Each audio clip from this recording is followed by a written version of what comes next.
Hello everybody, Val Rainbow back again. Yes, from Mandala Arts. So it's a very hot day, and it's also been a pretty muggy evening. We've had some rain as well, so I'm just going to adjust the camera before I continue, just to make sure that we're all on track. So okay, I think we are go, actually. Yep, I hope so anyway. So, yep, oops, everything's sticking to me. That's why I'm having to be a bit careful about what I'm doing. So, I've got the camera a lot closer tonight because today we're going to be talking about jewellery. Now, as I may have mentioned in previous videos, I absolutely love jewellery. I've always liked jewellery, and it's something I've made and dabbled in the past. And obviously my latest interest, or passion should we say, is for making things either in crochet or recycling, using recycled materials. So before I go any further, I just wanted to mention that you may not realise, but I will talk about them a bit more in a while, that my earrings are made from the tops of milk bottles. I'm quite pleased with those. Not everyone wants gigantic earrings like that, but that's what's underneath the crochet. And my necklace is made from a mixture of plastic bottles, beads made from plastic bottles, and other sorts of metal beads as well, and plastic beads. So yeah, so we'll talk a bit more about those in a little while. But first of all, what I was going to talk to you about first, let me have a look around. Okay, we got a few things we can talk about.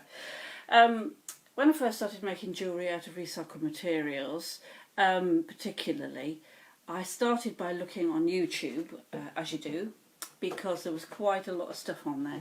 And some of the experiments that I've tried have not been altogether successful for me. That doesn't mean that they wouldn't be for you if you wanted to have a go, but they just didn't grab me. But I had a go anyway. So I'm going to show you one or two of those early examples.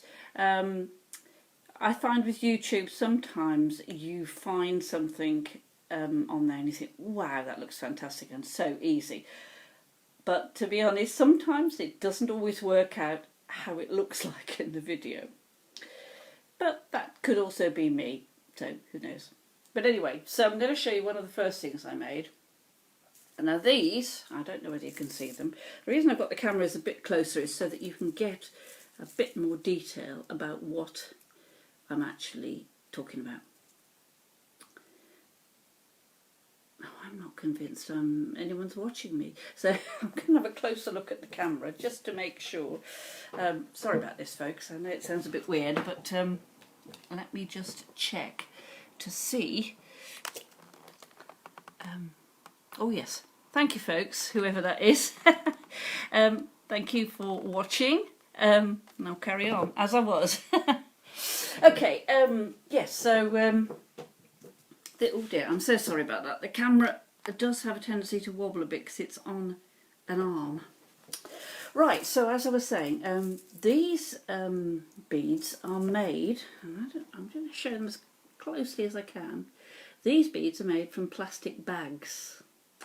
Now, the only problem with working with plastic, and I had to melt this to get it into this effect, is you do get toxic fumes, and it's quite dangerous and a bit risky. You can easily get yourself burnt. So it wasn't something that appealed to me after I'd done them. I'm not sure I'd do them again, and I wasn't entirely happy with the result.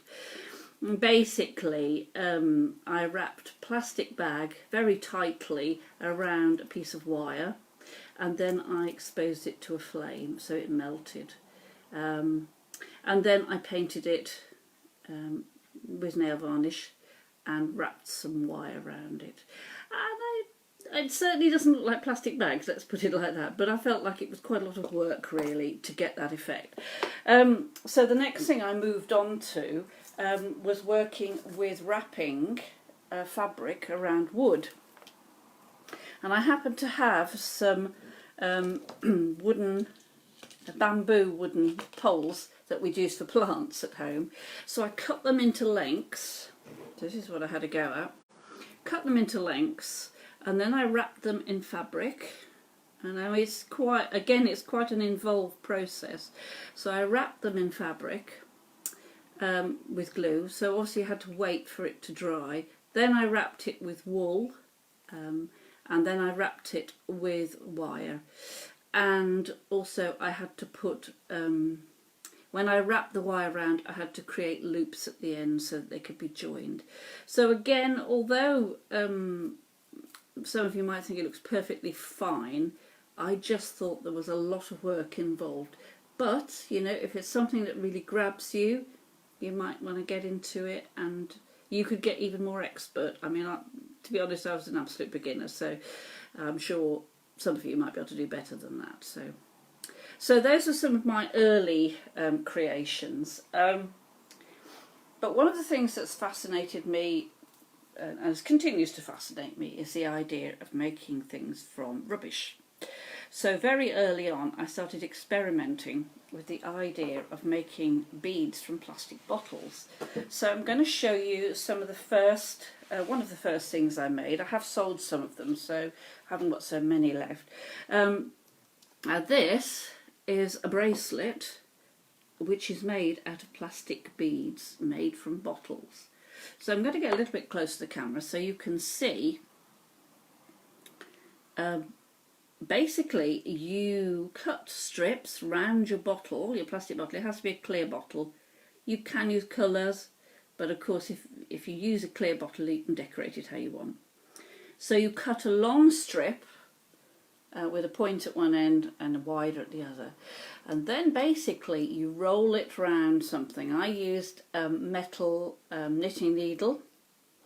And then you need some chunky pliers to hold it, so you hold through the hole, and so it doesn't spring open because it's very springy. That's after you've decorated it. And then basically I've got a heat gun.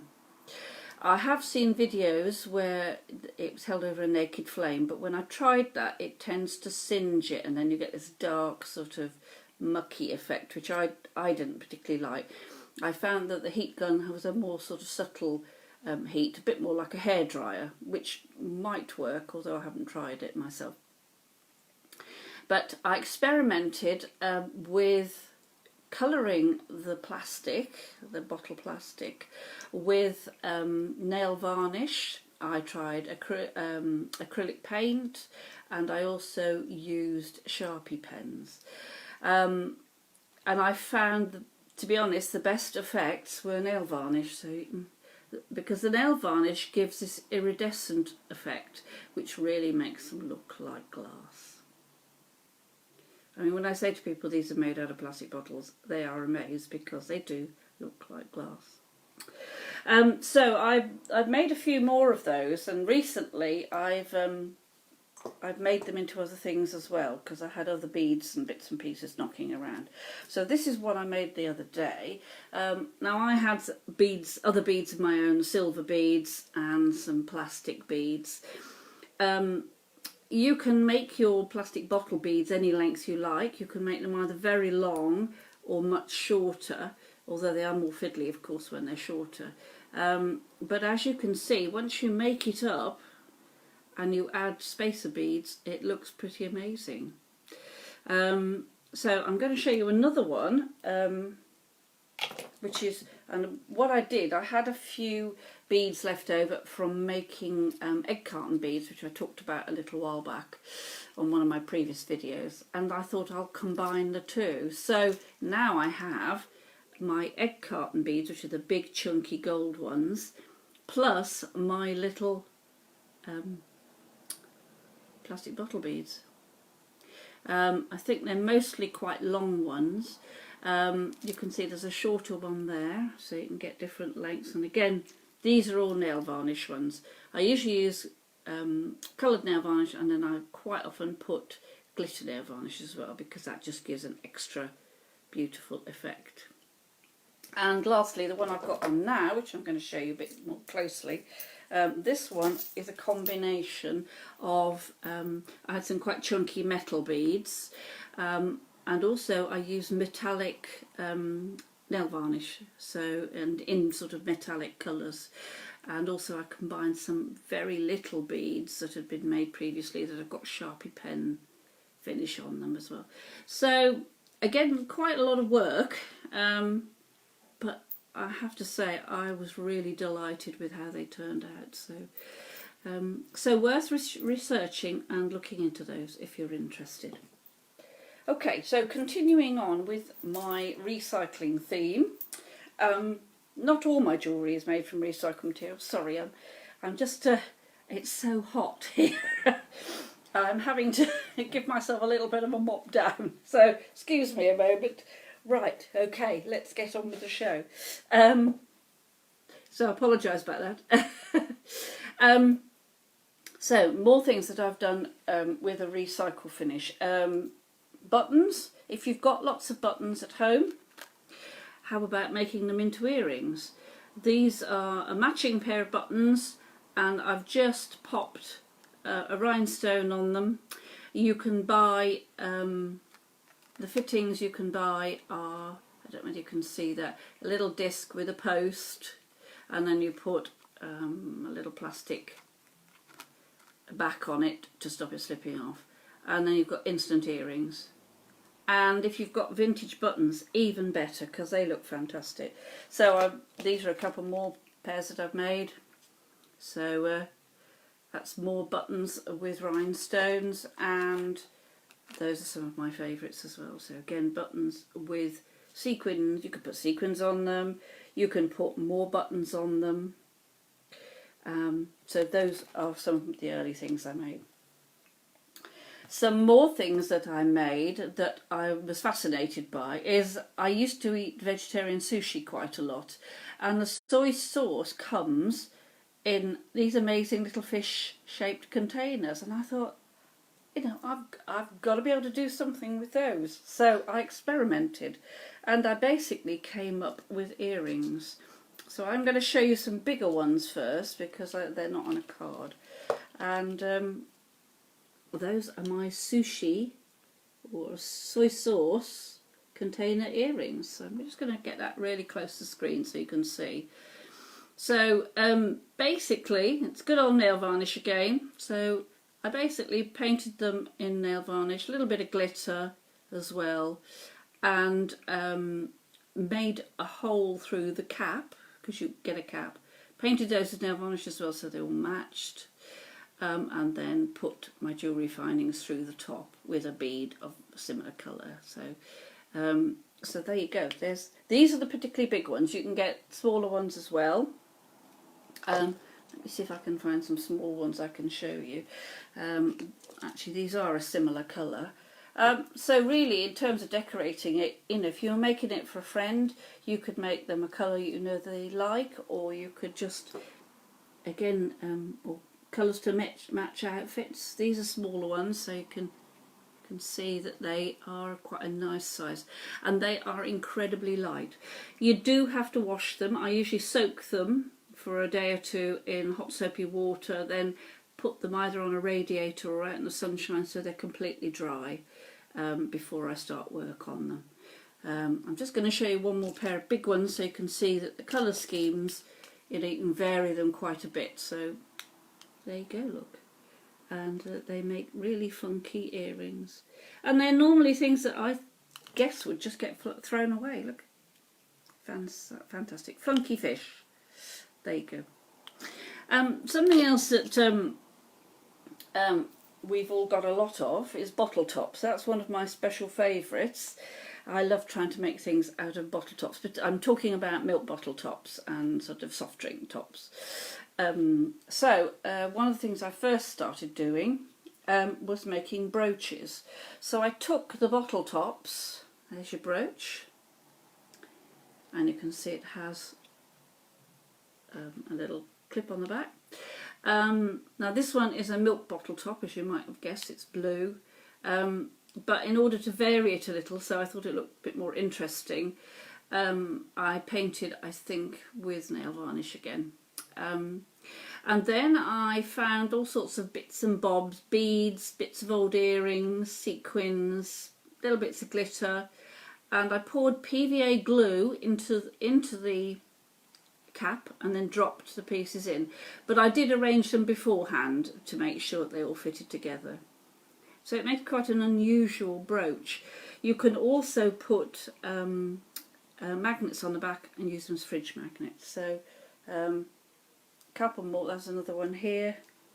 There's another one there. I don't know if you can see that. So you can use beads, buttons, as I say, bits of broken jewellery, and it's something you could do with kids. I think that'd be quite interesting, you know, let them loose. And again, that was a bottle top which I painted with nail varnish as well. So it had you can either just paint it with glitter or a metallic sheen. And I've chosen the stones and the bits and pieces to go with the colour of the bottle top. Okay, so while I'm on the theme of bottle tops, as I mentioned earlier on, the earrings I'm wearing right now are made out of bottle tops. Now, I'm going to show you some close-up ones. These are crocheted, so obviously you need to be able to crochet to do these. These have been done in cotton yarn, but you can use wool as well. So I made a couple of pairs, experiments, just to see if I could make Christmas earrings, because you want to wear funky, mad earrings at Christmas, don't you? So this is one of my first attempts. So these are supposed to be little Christmas wreaths. I don't know whether you can see those. So basically, I took my milk bottle top, as I showed you earlier, this here, and I cut out this part here. So I cut out the disc, so I was left with just a little ridge or a ring of plastic. Then I crocheted round the plastic ring, and then I added decoration. So I went crocheted round twice. I did it with single crochet and then another row of single crochet to create a little bit of a frill or an edge. Then I wrapped it round with red wool and sewed some beads on it. I've got another pair here. Again, I'm thinking about Christmas, you see. You know, here we are in the middle of summer. And these, I'm wondering whether I might make them into Christmas decorations, but there you go. There's some more funky Christmas earrings. You could do whatever you liked. I mean, if you've got little snowflake beads or little tiny buttons or anything you like, really. And there's some earrings made out of bottle tops again. So, yeah, I love my bottle tops. All right. So, so while we're on the subject of wrapping things or crocheting around things, one of the things I first started doing is I noticed that I had an awful lot of old kind of thin tarnished bangles. A few years ago, the sort of gypsy, the very fine gypsy bangles were very, very fashionable. So I had loads of those and they got a bit tarnished, so I thought, what can I do with those? So I decided to have a go at doing a bit of wrapping. So what I did is I took about 4 or 5 of these bangles and I held them together and basically I wrapped them with fabric. So I cut a strip, a narrow strip I think of cotton, actually it was, and wrapped it round, gluing it as I went. So then I decorated it with wool. I don't know whether you can see that. And then I put wire around it as well. So it has made it slightly smaller. So if the bangle fits you and then you wrap, obviously the more layers you put on, it kind of makes it smaller, it shrinks up. So it makes it a little bit tight to get it on. I mean, I made, in a fit of excitement, I made this one, which I was really pleased with. Then realised I couldn't get my hand through it because I'd put so much chunky stuff on it. But you know, there's no limit really. There's lots of different variations. So, but if you've got an old bangle, maybe an old wooden bangle or even an old plastic bangle, you can wrap them with fabric and wool. You could probably use raffia, you can use string. In fact, I'm wondering if I've got a string one. Here we go.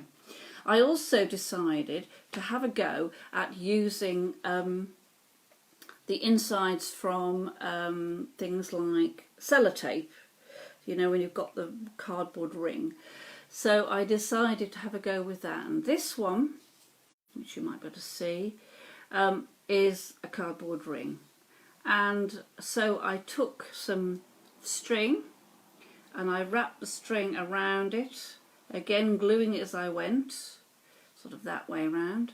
And then when it was finished, I decided to put a bit more string on it, a little bit of Hessian, just a Hessian string just around it, to make it look pretty. I'm just wondering if I've got any more like that. I've got, yeah, I think I've shown you all the ones that I've got like that.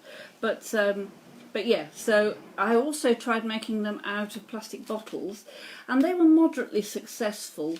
But of course, the plastic bottle is very bendy, because there's videos on YouTube that show you how to make bangles from plastic bottles, and they look fantastic, but when you actually make them, they don't look quite as good, and they've got this squishy bendy quality, which I didn't particularly like. They would be fantastic for kids to make though, because they're very quick and easy. Basically, you get your bottle and you cut your ring round your bottle. You need an old iron, which you don't mind messing up. Let it heat up, and then you rub your the edge of your plastic bottle, and it will curl in slightly so you don't get rough edges. Then you can just paint them with acrylic paints, with nail varnish, with Sharpie pens. I decided to wrap it, but I think the jury's out on that one. I'm not absolutely sure whether that was a success or not. And finally, while I'm talking about bracelets, if you've got buttons, you might like to have a go at making some button bracelets. I've got these here. So this is something called memory wire.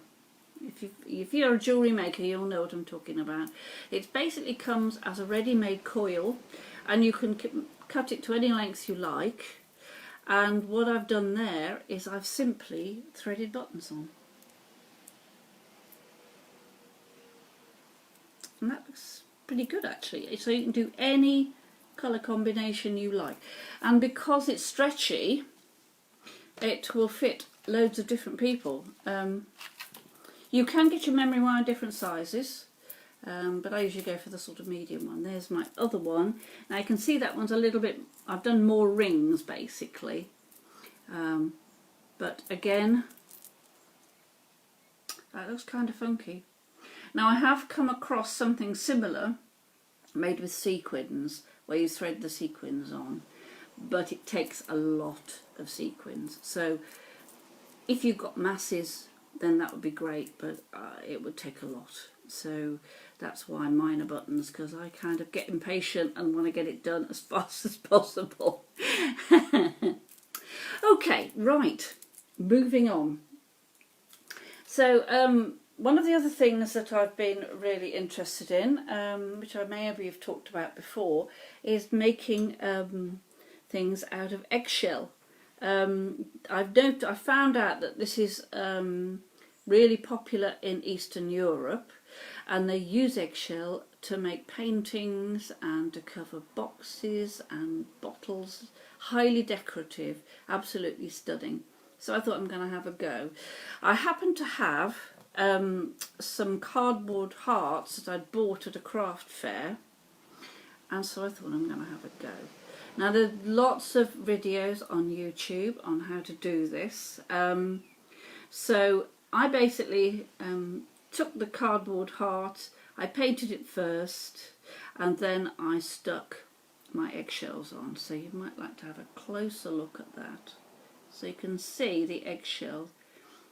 It's quite tricky to work with. You have to make sure your eggshells are completely washed and dry, and the membrane on the inside, because if there's any membrane on, then it won't stick. You can either use PVA glue to stick it down, or you can use double-sided tape.